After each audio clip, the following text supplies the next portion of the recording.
À Madrid, c'est une idole qu'on imite, un personnage à qui tout supporter du Real rêverait de ressembler. C'est le meilleur, il n'y a personne comme lui. Pas ce gardien de Neuer et encore moins Messi. C'est un joueur merveilleux. Physiquement, c'est un athlète né. L'envie, l'intensité, la vision du jeu, il a tout. Quand les autres sont en vacances, lui s'entraîne pour rester le meilleur. Il est unique. Aujourd'hui, il n'y en a pas deux comme lui.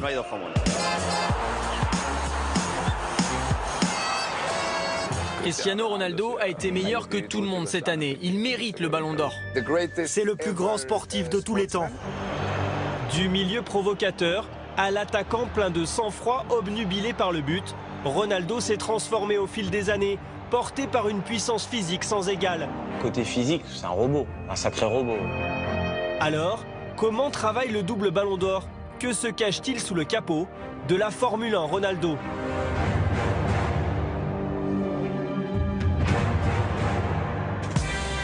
Déjà 26 buts cette saison avec le Real en Liga.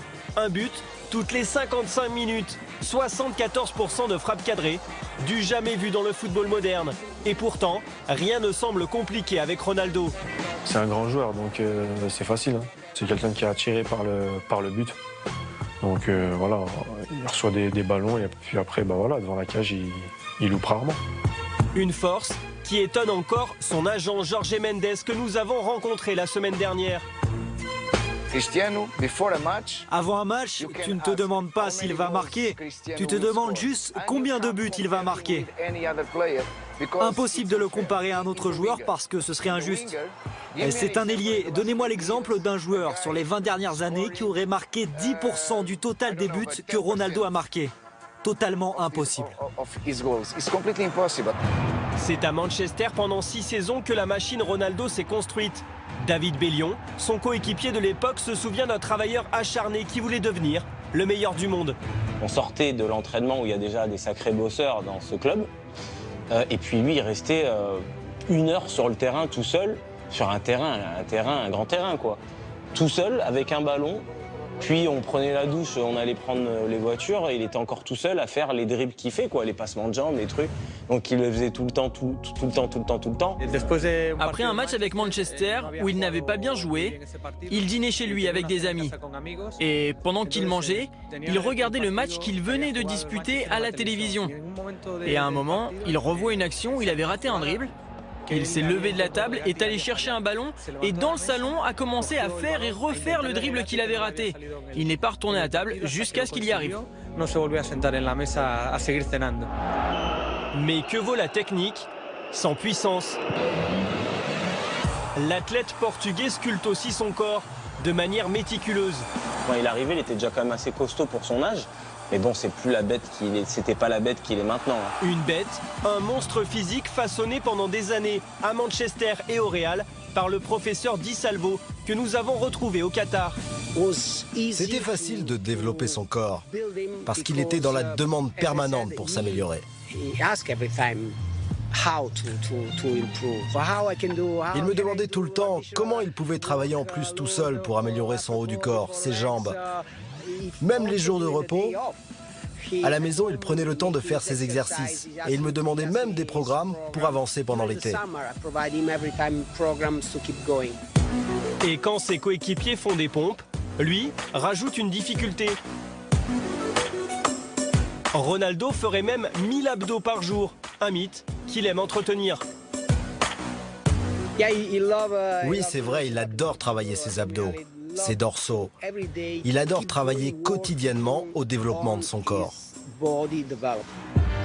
Avec Cristiano, le professeur Di Salvo utilisait même la vidéo. C'est la première fois qu'il révèle ces images à la télévision.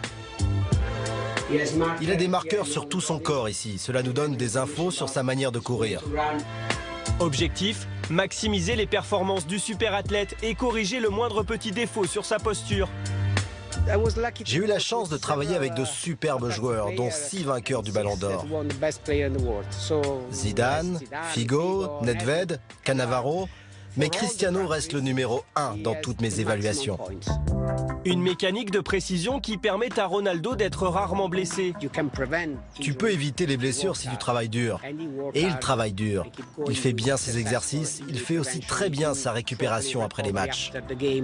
Il pourra jouer très facilement au plus haut niveau jusqu'à ses 37 ans.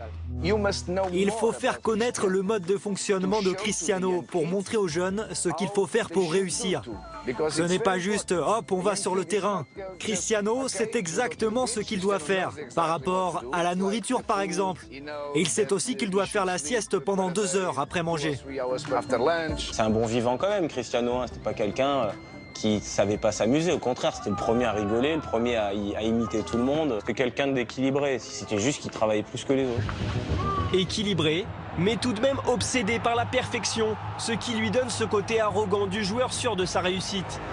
Une belle arrogance, voilà. C'est pas une mauvaise arrogance, c'est quelqu'un, l'arrogance, mais une belle arrogance qui l'a poussé à aller au-dessus des limites. Il ne veut pas être le meilleur joueur de l'année, il veut être le meilleur joueur de tous les temps.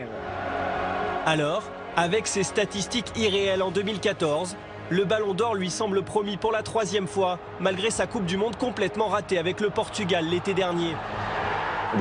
C'est dur de gagner la Coupe du Monde avec le Portugal.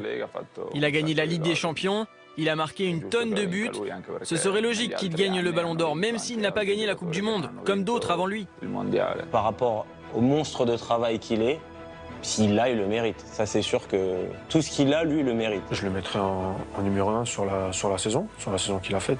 Donc voilà, pour moi, pour le moment, c'est le meilleur joueur. Ouais. Rien n'est impossible. En fait, si. Il est impossible d'atteindre le niveau de Cristiano car personne ne pourra refaire ce qu'il fait.